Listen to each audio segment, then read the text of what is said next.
Most MPs are elected to office during general elections, but on occasion a by-election is called to fill a vacancy. We caught up with new Democrat MP Craig Scott in his Toronto-Danforth riding during constituency week.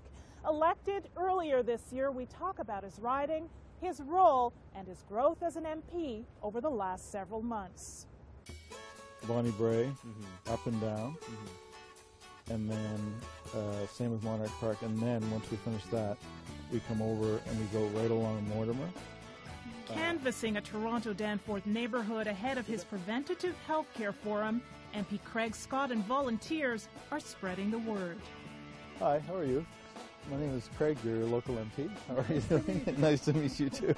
Just coming by to let you know we're having a forum here, not too far in the neighborhood, just at Pape and Cosburn, on preventative health care issues. And for Scott, it's important to continue the long-standing tradition in the riding of reaching out to people throughout one's term in office. And I'll give you that too for any. It's a kind of riding where local representatives are always out talking to people, whether it's on Main Street or whether it's at the door, and people expect it. So you really, if you're only coming around during election time or in just the immediate pre-election period, people won't be impressed. Back at his office, Scott reflects on taking on this monumental role from his predecessor. You succeeded Jack Layton, former leader of the NDP, in a by-election earlier this year. Talk to me about what it means to represent the riding that was once represented by Jack. I think of it as the house that Jack built, in the sense that Jack won his own election from the previous holder of the seat, and gradually built it as a place where people really identify with my party, the NDP, but also with Jack. Scott says no one can stand in Jack's shoes because of who he was and what he accomplished, but following in his footsteps is kind of a metaphor Scott believes is appropriate as he builds his own legacy.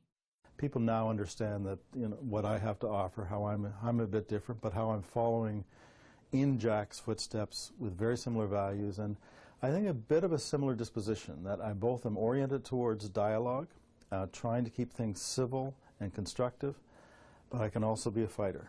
The riding, home to more than 100,000 people, is made up of some very unique neighborhoods, among them Leslieville, East York, and Riverdale, a thriving residential and multicultural area where you've also got a spectacular view of the downtown Toronto skyline.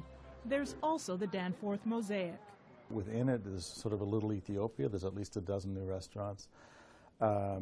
Gerrard Street is an area where there are a lot of Indian subcontinent and Pakistani and Sri Lankan restaurants called the Gerrard Bazaar. And East Chinatown is in my riding, so that's just a flavor. Hi, Fanji. Nice to meet you. Nice meeting Thanks so you. much How for are you having me doing? today. Wonderful. I understand we're going to have a coffee ceremony. At Rendezvous Bar and Cafe, one of the many Ethiopian businesses along this stretch of Danforth, Scott participates in an Ethiopian coffee ceremony before enjoying a traditional meal. Right, and the story you were telling me was that how by mistake the shepherd and his family threw it into the fire, and they realized how good it smelled. Wow. Another highlight on what sets this riding apart from others in Canada. The area also is the home of the film industry in Toronto. There are other areas of the city where the film industry exists, but really Toronto-Danforth and the South End is where film production and post-production exists. So the last thing is, I'd say it's a very artsy riding in the sense of who lives here. Not necessarily where all the art activity goes on, but it's full of people from the arts, from literature through to television. He also shares some of the issues that matter to his constituents. Environment would be near the top for a wide range of people. Another thing would be questions about income security, including old age pensions, guaranteed income supplement, employment insurance. It is a riding that has large income differentials as well, and people do rely, for good reasons, on social safety nets. Scott, a former professor of law at Osgoode Hall Law School at York University, is the official opposition critic for democratic and parliamentary reform and also serves as the deputy critic for justice. Well, I'm the official opposition critic for democratic and parliamentary reform. There's a number of issues that people would recognize as long-standing issues. Senate reform, should we have a Senate even?